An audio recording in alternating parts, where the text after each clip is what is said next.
Hello, everybody. Welcome back to the United Stand. A warm Monday welcome. It is Monday. Yes, it is. Welcoming everybody. Appreciate everyone for joining in. Lots to get into today. Some Yuri Tielemans. Are we going for a shock Tielemans move? I'm not sure. I don't know if I want to say hopefully. There's a little bit on Anthony Elanga as well. There's actually some stories coming out about Osimhen as well. The possibility of Manchester United making a move for him. There's also a little bit about some Dutch players, the likes of Timber, Veerman, if you would have heard of him also. And I'm going to give you a little bit of a stats breakdown to do with Scott McTominay in comparison to some other players that we have been linked to. Good morning. Yes, we are. I'm going to point out the obvious. We are not in the studio today. We're still having some technical difficulties that end. So you're going to have to put up with a one-off show from my bedroom. But all is well. Don't worry about it. Let's get straight on into the news. And the first thing that actually I want to bring up is, God, I nearly choked to death then, is actually the possibility of Manchester United going for a shock move for Yuri Tielemans. Now, this is actually, and I'll bring up the tweet just here. So I've got it officially right. Manchester United are exploring a cut price move for Yuri Tielemans this month. Now, my thoughts on this actually are I'm not too sure, in all honesty with you. I think that look, getting him at a cut price, getting him on a free, he's gonna get some move, isn't he? At some point, he's going to get some move to another big Premier League club, and I wouldn't be surprised if he is a success. But I know a lot of people, he's going to be a fan favourite. He's going to be someone that a lot of people are interested in. But in my personal opinion, I look at the overarching picture, and I don't actually see him fitting in at Manchester United. In all honesty, I don't see it. I don't see, for me, he doesn't start. He's not a starter. I don't think he gets in over Casemiro. Obviously, I don't think he gets in over Eriksen. I don't think he gets in over Bruno. And his position is more of a 6. Yes, it is different to Casemiro in the sense he's not as much of a destroyer, of a one that sweeps up play. He is more of a creative midfielder, I would say. But I just don't. You're not getting in over Casemiro. And I think Eriksen, again, you're not getting in over him. I think, in all honesty, yes, it would strengthen our bench and it would strengthen the squad depth. He's probably a better option than what we do have, especially with Donny van de Beek being out. It does give us another option, but I'm not sure how much I believe in this story, how much that this is actually coming from Manchester United. I think, in all honesty, it's not something that... And Marco says depth is what we need, and I completely agree with you. I do completely agree with you guys that he would add depth, but what I'm more thinking is he willing to be backup? I mean, look, he's probably one of the first names on the team sheet when it comes to Leicester. He's obviously he was there when they won the league, I think, wasn't he? And if he wasn't, he was there when they won the FA Cup. So he has tasted trophy silverware. So yes, I'm almost 50-50. It's one of them ones that if we got him, fair enough. But if we also don't, I'm not actually too bummed out. And I'm almost... I know, and this is where the chat's going to come for me. I know it's almost contradicting because I know that we need depth, and I know he's better than what we have, and all this, all that.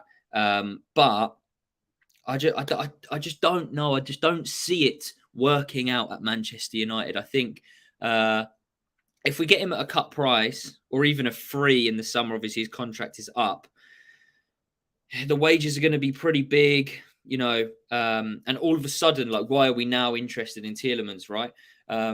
This is the first we've heard of it in a while. So I don't know. It's a little bit strange, in all honesty. But for me, I'd be happy if we got him, and I wouldn't be unhappy if we didn't get him. It's a very similar one for me. I think it's almost a difficult situation to kind of digest for me. And I see a lot of people in the comments, Charlie's football knowledge isn't enough to host a show on the United Stand. Well, that's why I'm hosting and you're sat there watching, pal. Enjoy. 10 a.m. on a Monday morning, you get comments like that. Love it. But this is the thing, right? Zero Ball Knowledge Morley is here hosting a show talking about Yuri Tielemans. We love it. But yeah, he won't start over what we have. He does add squad depth, but will he want to be a squad player? I don't think so. I don't think he would. But then again, I said that Eriksen, what part? You know, when me and Mark were having this discussion months ago, I don't know. I didn't think what part Eriksen was going to play, and look at him now. He's absolutely flying. So, you know, fair enough. Maybe I do have zero ball knowledge, but I'm not saying he's not a bad player. So it's nothing to do with anything football related. I just don't know whether he will. I don't know whether he will actually be a success at Manchester United. And I'm coming at it from his perspective. Will he want to come and sit on the bench? Will he want to be a part of a squad? I'm not too sure. But whoever is going to get him is going to be successful. Is going to be very, very successful. It could be, you know, look, I'm actually very surprised Chelsea haven't gone in for him. I'm very, very surprised Chelsea haven't just gone, yeah, we'll get him 10 million, 20 million. Here we go. Like, you know, I'm very, very surprised. But I think personally, Manchester United and this Tielemans thing, I'm not quite sure how believable it is. Mark saying there, Yuri is exactly what we need. And this is what it's all about, people, is fan opinion. This is why we do these shows. I'm not going to disregard anyone else's opinion. I appreciate everyone that obviously does want him. And that's why I said at the start that there will be people who like him, who think he will be a useful member of the squad. I'm not actually saying he won't be. I'm just saying I'm not sure whether he will actually come to us, really. I do think that he would be better than what we have. He will add squad depth, which is exactly what we need. But again, does he want to become that part of that squad depth? And I understand now Donny van der Beek is out for the rest of the season. But then, you know, Fred and McTominay, they're there. Fred's been playing unbelievable. McTominay, meh, but has been injured and ill, so can't really comment too much. But in all honesty, Yuri Tielemans is, yes, a player that I can't lie is an attractive player to go and get. But is it what we need in the sense of, yes, it's squad depth, but is it just another number? Is it exactly what we need? I'm not too sure. Did you see a comment there from Lucas? I think it was. No, it wasn't. It was, I can't find it. I've lost it. But someone did say he's not what we need anyway. So yeah, it'll be interesting.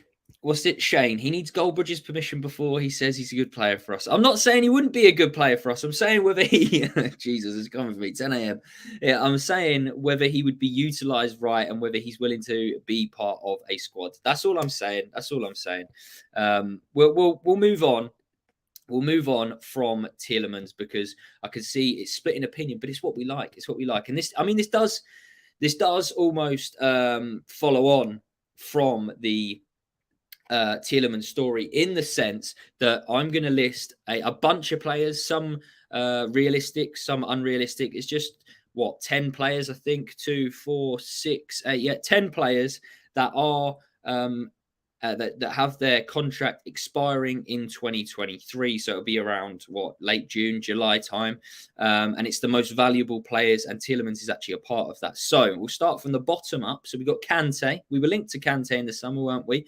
A possible deal for him. Who else are we linked with? We were linked with Indeed. Obviously, Tielemans in the summer, I think, was there as well. But you have Trossard. He's out of contract in the summer, apparently. And I think I saw Spurs actually put in a cheap bid for him. You got Zaha, Wilfred Zaha, Marcus Thuram, and Dika, Benzema, Jorginho, Tielemans, Messi, and Skriniar.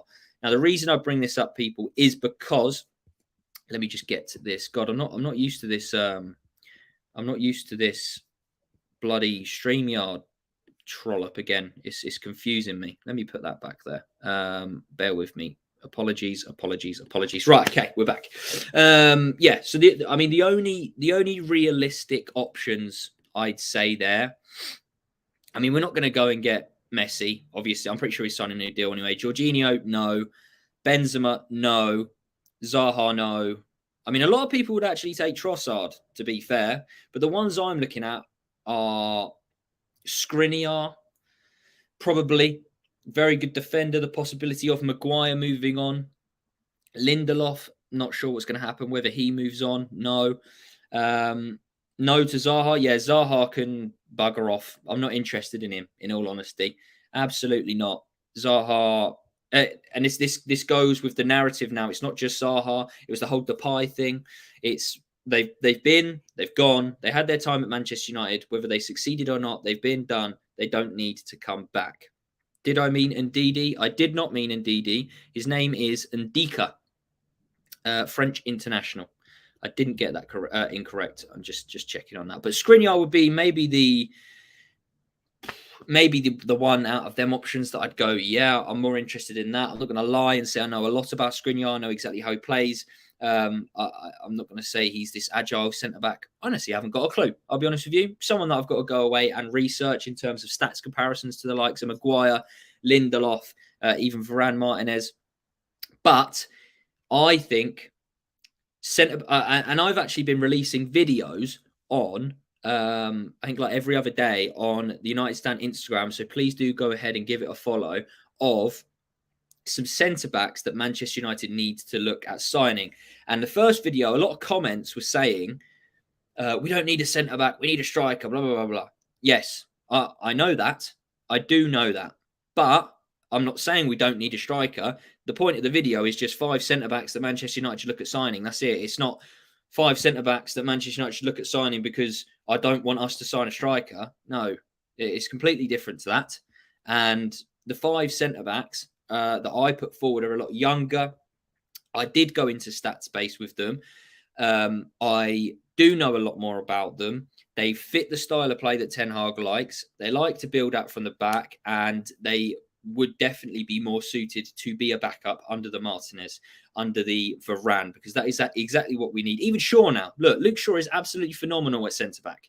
Absolutely phenomenal. Super chat here. Charlie, we love you. Don't mind the trolls. By the way, if we don't sign a capable centre mid this window for cheap, like Rabiot or Tielemans, do you think a midfielder during the summer becomes less of a priority? Thank you very much for the super chat, my friend, and the kind words. Rabiot is a no-go. We won't go out there and get Rabiot. And if we do, then I'll shave my hair off this window.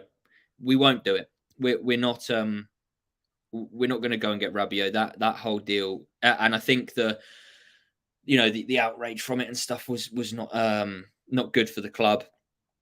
Obviously, it wasn't as bad. It wasn't as bad as the Arnautovic stuff, but yeah, it wasn't ideal. So the Rabiot thing won't happen. But do I think a midfielder during the summer becomes less of a priority? There was reports and stories coming out. I think it was last week about Ten Hag possibly having to choose whether he goes and gets a high-value midfielder or a high-value forward. I think I know which one I would choose.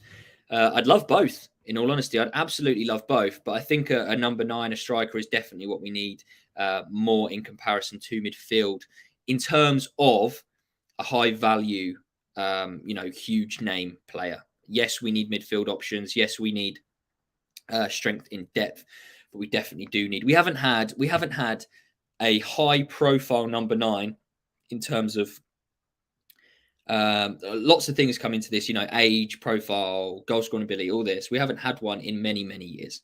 So yes, Martial is brilliant. I love Martial. I think he's very underrated within the Manchester United fan base. You guys are probably going to light me up for saying it, but I can't lie. I think he's very good. His link-up play is very good. But maybe there is a world, maybe there is an adaptation in some world, some alternative reality where Anthony Martial doesn't necessarily turn into a 10, but turns into a shadow striker, more link-up play, gives us another option. Whether he'd be willing to do that, I don't know. Super chat from Charlie. Benzema will come following Varane and Casemiro. I mean, it's optimistic thinking, buddy, but again, it's what, a 34, 35, 36-year-old striker that we don't need, that will want extremely ridiculous wages, in all honesty. But to round off the point, Skriniar, yes, I'd be interested, but again, there's so many things to kind of weigh in. Is he going to be suitable backup? Apparently, he is very similar to Maguire in the sense of quite slow, sluggish. Messi, obviously a no-go. Tielemans, I do see the pros. I do see the cons. Whether or not he'd be willing to do that. Benzema, Jorginho, no. Ndika, no. Thuram, there was a lot of discussion about Thuram recently, whether he could come in, but now we've got Weghorst. We won't get a permanent deal done for him. No chance. Zaha, no. Trossard, no. And Kante. Kante's another one that would divide opinion, in all honesty, I think, because he's been very, very good for Manchester United. For Chelsea, not Man United. For Chelsea, obviously, probably when he was playing, probably the best defensive midfielder in the world. Not, let alone the league. He was ridiculously good. He's won pretty much everything there is to win, isn't he? He's obviously won. He's won the league. He won the Champions League? Because he won like the FA Cup and everything. Pretty much, he's won the World Cup. Won bloody everything. So. I think personally it's something. Again, it's an old player. We've got Casemiro. Look, Casemiro is the next best thing. Even though he's 30 years old, he is the next best thing. But we'll move on to a current Manchester United player in Anthony Elanga. Now, me and Beth put out a little video a couple weeks ago talking about our problem or the issue, let's say, with Anthony Elanga. And a lot of people didn't like it. And in all honesty, I'm not sure why, because we didn't say anything horrible. A lot of people were saying, oh, he's just a child. He's just a kid. He's like 21 years old. Come on now. If that's what we're calling a child, let's grow up a little bit. Yeah, that isn't a child. And he's a professional athlete, professional footballer who is putting himself out there, for opinion. And we're not even bashing him. We're just saying don't think he's good enough. He needs a loan. And that is exactly kind of what we're going to get into with this tweet. And this is what contradicts a lot of people's opinions when they're saying don't go in on Elanga. Happy to go in on Maguire. Happy to go in on Lindelof. We'll move on. But the tweet comes in from Alex Crook. He's saying Anthony Elanga has emerged as a target for Borussia Dortmund. Everton and Bournemouth are among several Premier League clubs who have inquired about Elanga's availability. Now, I do think, Borussia Dortmund's interesting. Obviously, it's a great club for players to go to at a young age. Haaland, your Sanchos. You've got that Yusuf Moukoko there, who looks like he could be an option coming up in the summer as well, free option possibly. But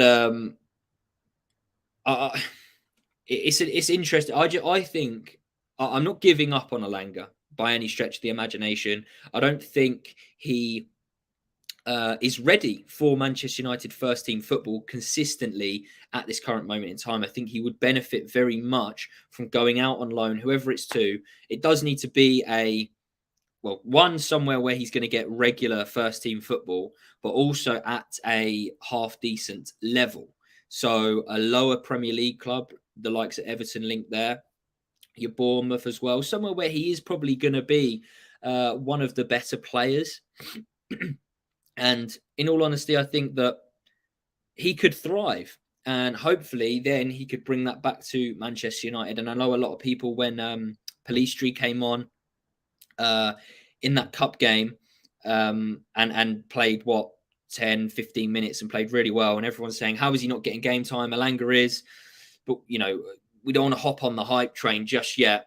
He is a good kid, though. Yeah, of course he's a good kid. I'm sure that no one's got a bad word to say about him when it comes to his personality and everything like that. And that isn't what we're saying either, or I'm saying now. I'm not saying he's a horrible human being. I'm saying he's not good enough for Manchester United the way he's playing at this current moment in time. And there is nothing wrong. There's nothing wrong with taking, an ego hit and going out on loan and proving yourself, proving to the Manchester United hierarchy and proving to Erik ten Hag that you are good enough to play for Manchester United. Because if he keeps putting in the performances that he is at this current moment in time, he isn't going to succeed, and he isn't going to just be a success at all. Mark is saying here, what is Elanga's position? Now, strange one, because I would have always had Elanga as a winger, but when he's come on, he has been playing as a striker, or just across the whole front three. But for me, he's very predictable in the sense of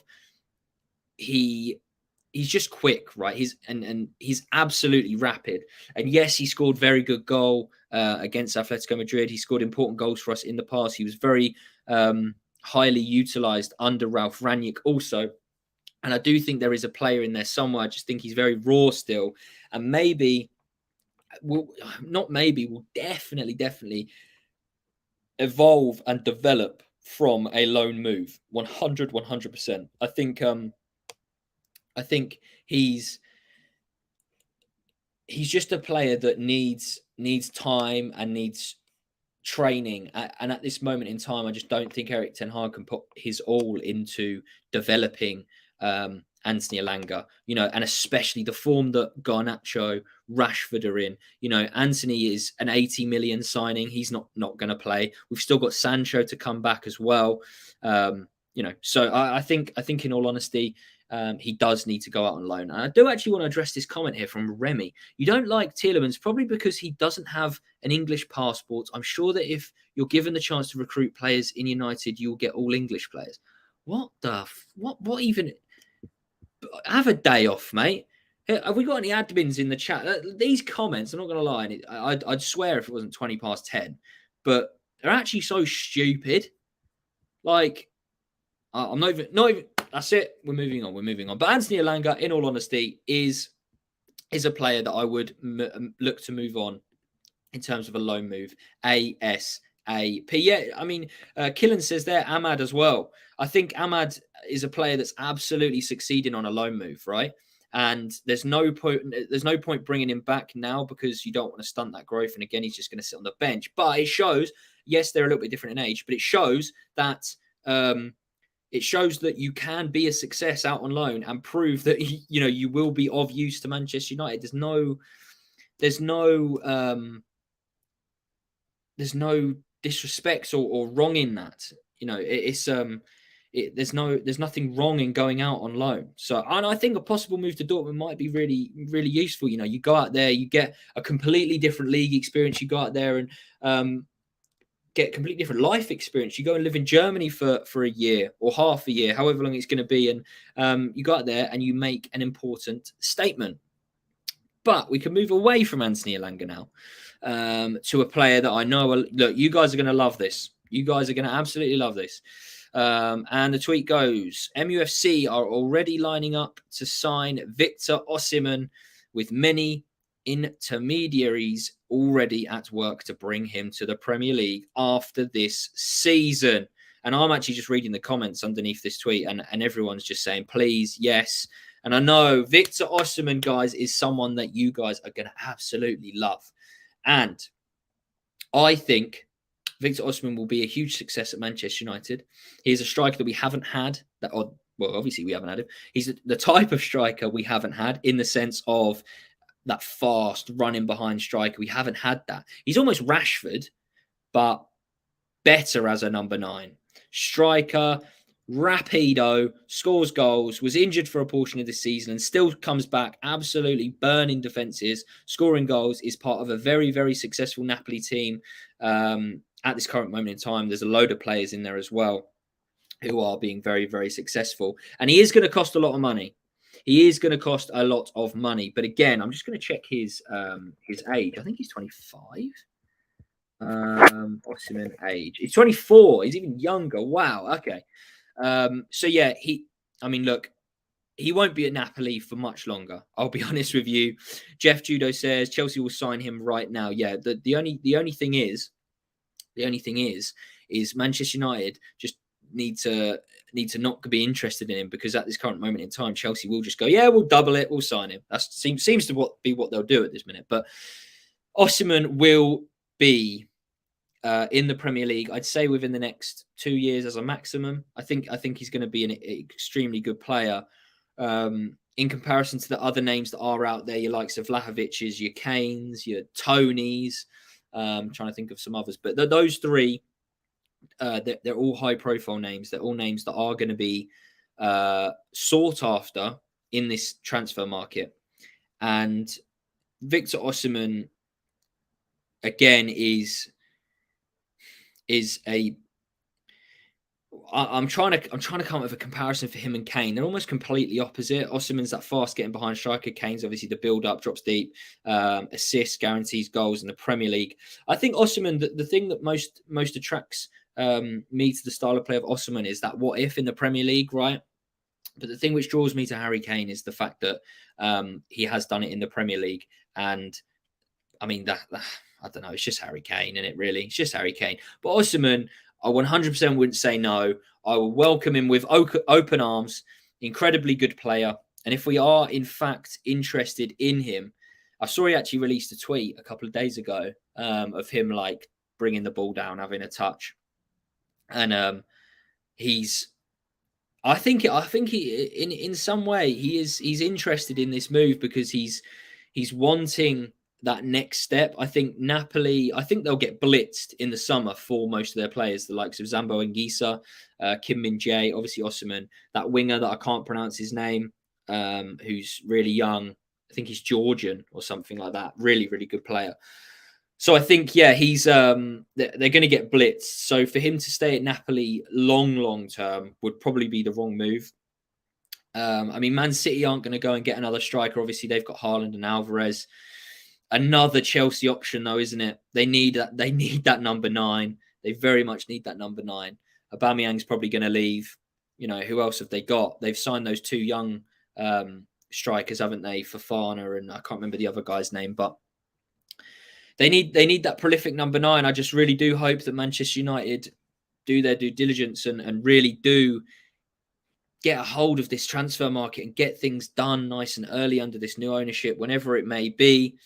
I think it's a success story waiting to happen. In all honesty, I think that's the best way to put it. Victor Osimhen is a success story waiting to happen, and in all honesty, I think him, Vlahovic, Kane, maybe not Tony as much. I think they're the 3 options which you put either of them guys in a Manchester United shirt, I think they will all be a success at Manchester United. I see a lot of comments coming in saying we don't need Kane, etc. We don't need Kane. I mean, whatever you think and have in terms of opinion in regards to Kane, whether you think he's past it, not past it, hate him, love him, you can't say that he wouldn't score goals in a Manchester United shirt.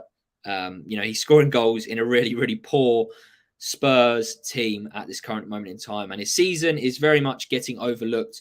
Obviously, when you compare it to Erling Haaland's numbers. So yeah, that's all I have to say. But we can move on into a little stats portion of the video. I'm not sure if you guys would have heard of this player, Joey Veerman, or Verman, I think is how you say his name, currently playing his football out in PSV. So another player, obviously would have been another player playing in the Dutch league that Ten Hag will know predominantly, have more knowledge about. But there's an interesting headline here, and it's basically that Ten Hag could ditch McTominay by signing Joey Veerman.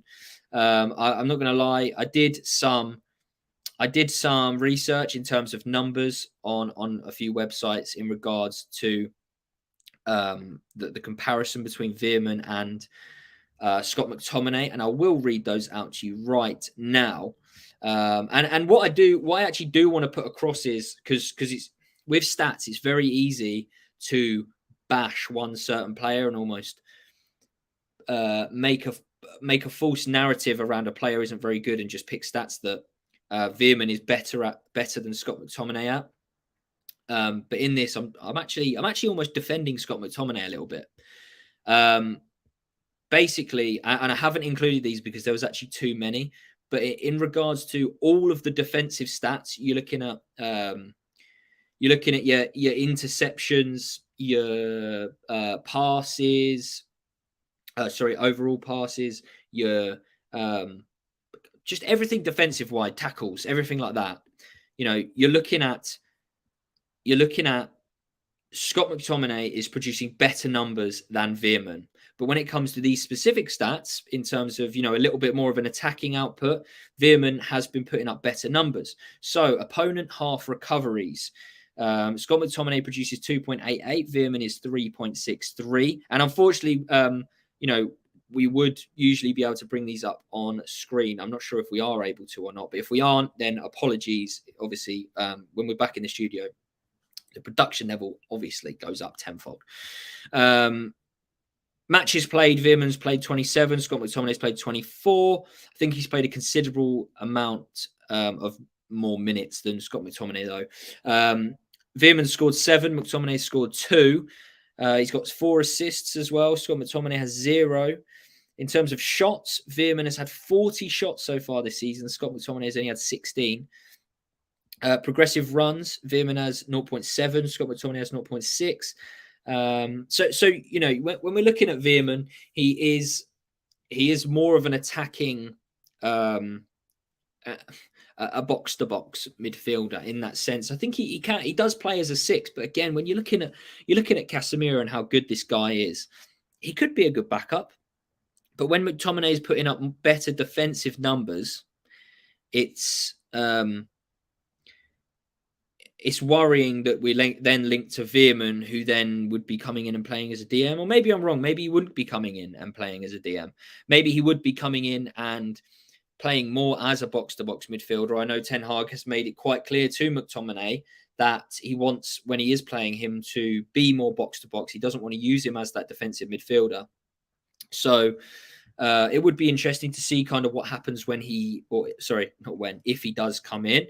Veerman, that is. So personally, I mean, I don't see Scott McTominay going anywhere. I think he's a good player to have. Ten Hag likes to bring him on in certain situations when we're winning or when we possibly need a goal. We can lob him up front. He's 6'4", 6'5". He's a big unit. Him and Maguire seem to be the two people that when teams start putting in crosses, we just lob them up. Lob them in the box, and then they just obviously the ones that clear up and head the ball away. But no, I think Veerman is an exciting player. Again, let me check his age. He's 24. Scott McTominay's age. Scott McTominay, he can't be. He's got to be around that same. He's 26. Okay, so he's 2 years younger. He's personally, I wouldn't go there. I'd actually be more comfortable sticking with Scott McTominay if we're going to go and get a replacement for McTominay. I think it needs to be a bigger and better one. But that story on Manchester United being linked to Veerman does actually lead me on to this next point, that apparently Erik ten Hag has sent out over a dozen, loads of scouts to watch over a dozen Dutch stars, and that does include Veerman. That does include Jurrien Timber as well. We know all about him from the saga in the summer. Now, I want you guys to get your comments in about your thoughts on Jurrien Timber, whether that is a summer target we should be going and getting, someone that can be played at right back, can be played at centre back. Also, probably couldn't be played with Martinez, have two of the smaller sided centre backs, but definitely could do a job alongside your Varane. Would be a good addition. I wonder if he's regretting not moving to Manchester United. I wonder. But yeah, Jurrien Timber, there was another player as well. I can't find him, but what was his name? His name is Jesper Karlsson from AZ Alkmaar. So yeah, we know that Ten Hag loves at this current moment in time the Dutch players, and I very much do think that is because that obviously is the league he's from. That's the league he had most success and spent most of his time obviously as a first team manager in. So I think the one thing we've got to be wary of is when it comes to summer.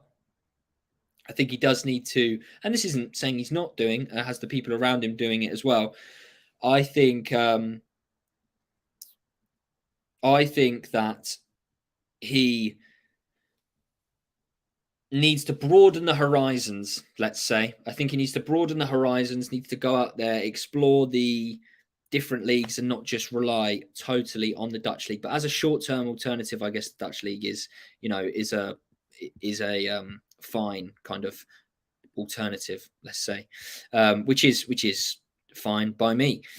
So next up, we have goalkeeper, possible goalkeeper links, completely off field.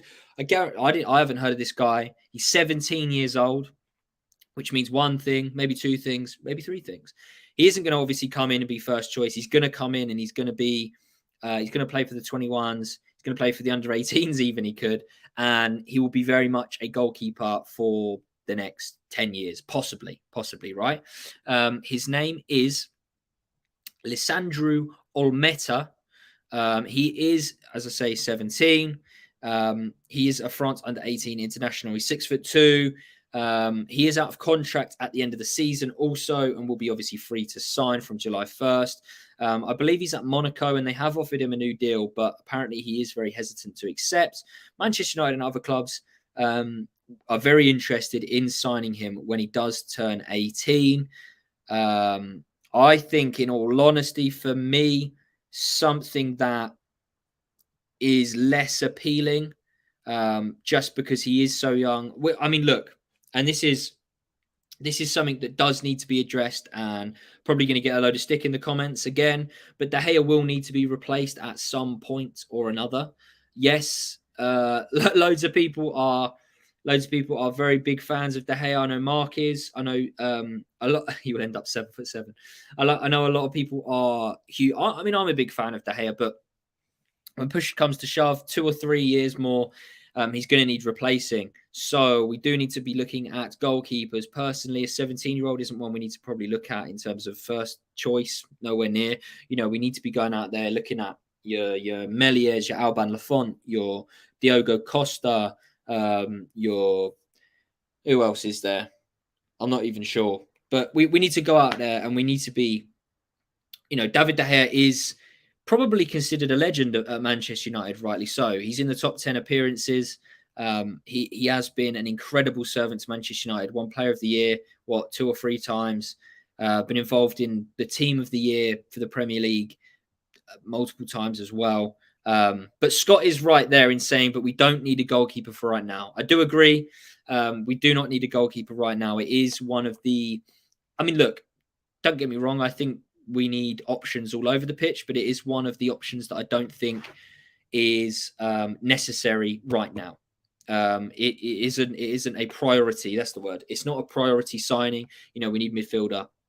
We definitely need a number 9. We need defenders, and then goalkeepers there as well. So we can't keep Henderson. Sorry, I did see a comment saying Henderson's good as well. Henderson won't put a Manchester United shirt on again. 100%, no chance. He will be gone quicker than you can say Dean, his first name. He won't be there. Butland is old and only there for this season, so short term. Yeah, of course. IQ Insane says, I don't fully trust De Gea. He makes silly mistakes in big games. I think I do agree with that also. I don't think it's necessarily silly mistakes. I mean, look, you can look at it on hindsight. That goal that Everton scored in the cup against us, where it went for his legs. What the bloody hell is he doing there? But we won the game, so it doesn't really matter too much. But hindsight is a wonderful thing. It doesn't seem so bad. And I think he's come on leaps and bounds under Erik ten Hag in terms of distribution, in terms of coming off his line. But he does sometimes fall into old habits where he does get glued to his line. And he's obviously on the older side of goalkeeping, so a replacement does need to be brought in. But hopefully what actually I want is a replacement to be brought in while De Gea is still there to learn under De Gea, because I think De Gea's leadership attributes and overall presence in the change room is very underrated.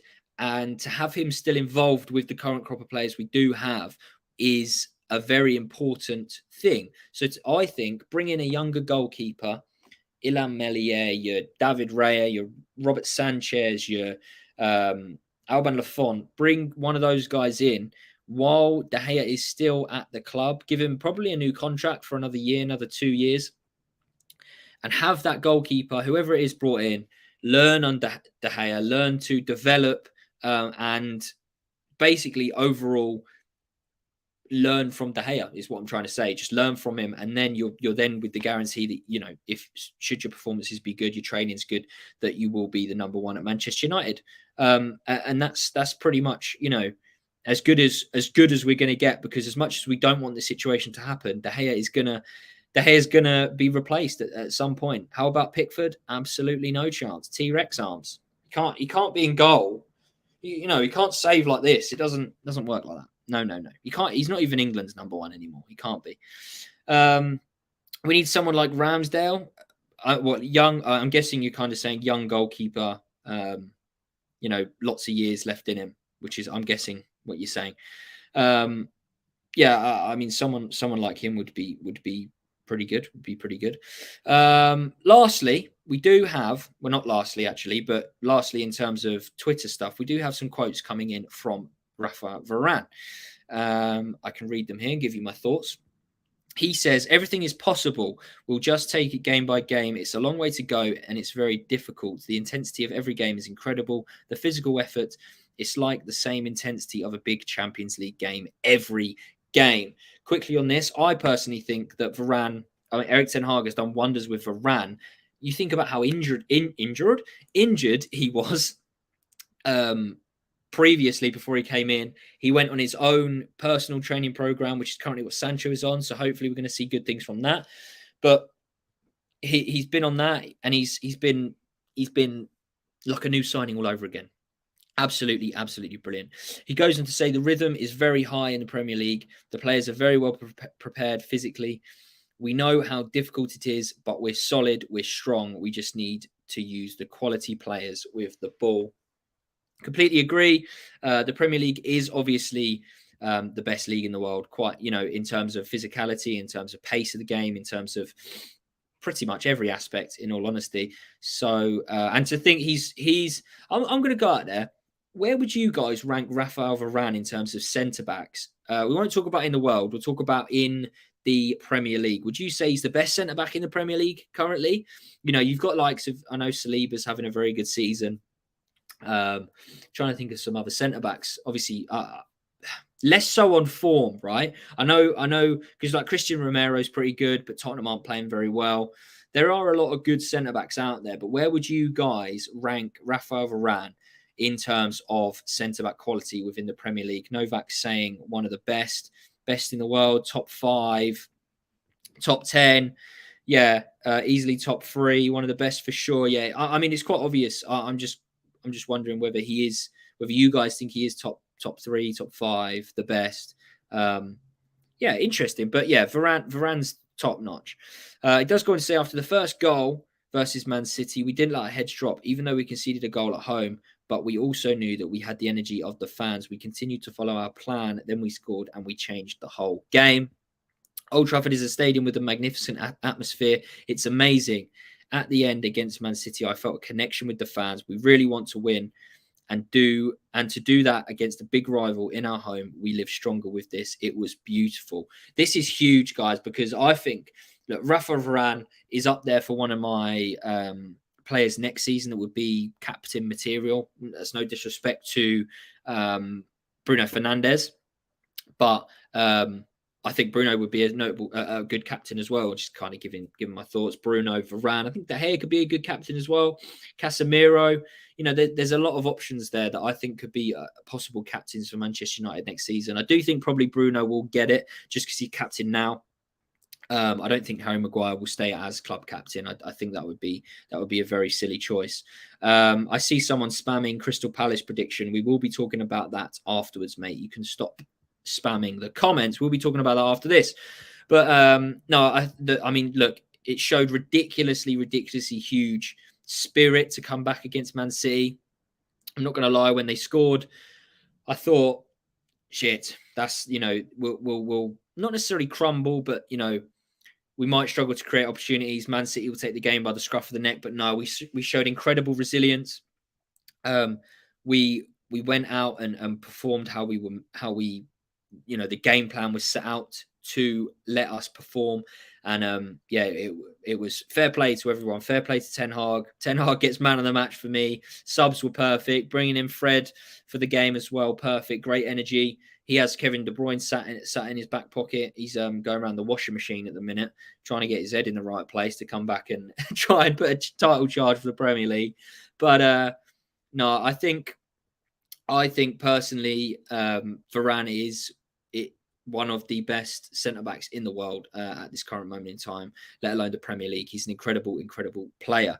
But as the people in the chat want to know, let's look at the week ahead. We obviously have Crystal Palace in 2 days' time, Wednesday. And then we have the Gunners on, Sunday? I think we've got Arsenal away. Huge, huge game. And I don't know how I'll react, but should we beat them? Is it Sunday or Saturday? It must be Sunday, right? But should we beat them, it might just put us in a possible 30% title race. Yeah, I said it. Why not? But we got Crystal Palace first. Every game has to be taken. There's the Arsenal game's huge, but it's only huge if you let it, kind of overwhelm you and become bigger than it actually is. Crystal Palace, we've got to beat them yet. The success we had against Man City can all be kind of undone if we go and don't get a result against Palace. So it's huge that we do. Predictions for me, guys. Do get your predictions down in the comments as to what you think the score will be for the Palace game. Is it? I'm just going to have a look. Is it at home or is it away? Let me have a gander. I mean, I could just ask you guys. It is at home. Okay. Where is it? There it is. Oh, no, it's away. Sorry, I was looking at the wrong date. It is away, 8 p.m. Okay. 2-0, 3-0 United, 2-1. Now, look, after the performance against City, I think personally it will be a huge, huge... I mean, every game's huge in the Premier League. It sounds so cliche, but it is every game, especially with the situation we're in. We're fighting for top four. We need to capitalise on, obviously, Spurs losing to Arsenal, get even more points away from the likes of Liverpool, Chelsea. I know it doesn't look like they're going to get top four anymore, but we can't be slipping up. We need to keep this momentum going. It's not, these games aren't must wins at this stage. I don't think Manchester United can look at games as must wins, but we need to capitalise on other people dropping and this momentum that we have built up for ourselves. It is huge. So for me, I'm going to go with a 2-0 Manchester United win. It'll be interesting to see what team he puts out, actually. Obviously, I think I did see a comment there. Was it 4 games in 10 days? It'd be interesting to see whether Weghorst starts. If Martinez does get a start, whether Varane gets a rest ahead of obviously Arsenal at the weekend. But I trust in Ten Hag. I trust in the process, and I think that he's come on leaps and bounds. He's taken us somewhere. It's ridiculous. What are we, 9 wins in a row or something like that? Absolutely phenomenal. Can't remember the last time Manchester United put 9 wins in a row up.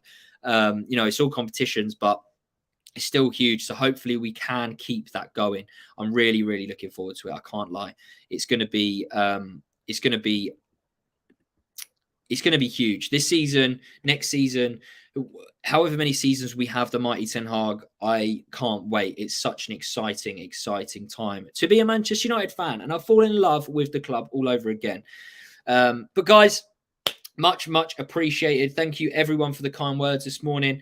Unfortunately, as I said, we weren't able to do it from the studio, but in the future we'll be back in the studio when stuff gets sorted. Should hopefully be all sorted today. Lots more content coming for you guys for the rest of the day and the rest of the week. Keep your eyes peeled. Come on, United. Leave a like, subscribe as you leave the stream. Please do. We're obviously very much appreciated to you guys for joining us every single morning, every single 2 p.m. whatever show it is. We're very, very thankful. So yeah, leave a like, subscribe, and I'll catch you in the next one.